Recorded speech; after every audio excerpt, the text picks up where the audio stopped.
Do you ever notice how 90s movies feel warmer, more real, not as glossy, not as perfect? That's not nostalgia. There's actual reasons for it. The first reason, film. In the 90s, movies were still shot almost entirely on film, and film stock had basically hit its peak. You got crisp images, but with natural grain. Less noisy than the 80s, but not overly clean like today. And because color grading was limited, filmmakers had to bake the look into the movie. They used lighting, lens filters, and chemical film processing, not sliders in post. That's why colors in 90s movies feel natural, hyper instead of stylized. Once digital color grading became common in the 2000s, it also became overused. Think teal and orange action films. 90s films didn't have that luxury, and that limitation became a strength. Lighting changed too. 90s cinematographers relied more on natural and practical lighting. That meant deeper shadows and more contrast. Today's scenes are often overlit to make CGI and post-processing easier, and shadows get added later. In the 90s, what you saw was actually there.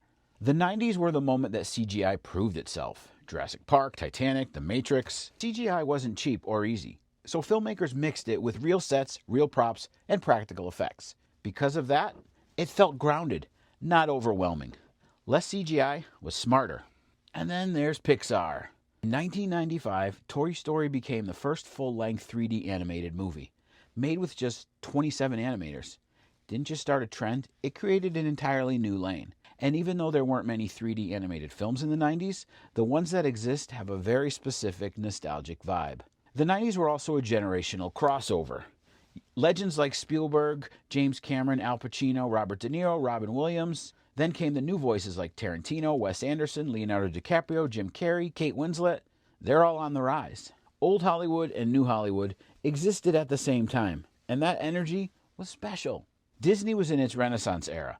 Lion King, Aladdin, Mulan, Tarzan. At the same time, indie films exploded. Studios realized you could make powerful movies without massive budgets. That creative freedom shaped the decade. Nostalgia does play a role. The 90s were quieter. Before smartphones, before social media, before everything felt optimized. And somehow, the movies, they reflected that. 90s movies weren't better by accident. They were shaped by limitations, creativity, and a moment in time that can't be repeated. And that's why they still feel different today. So what are some of your favorite 90s movies? List the classics in the comments and follow for more movie and TV content from your favorite decade.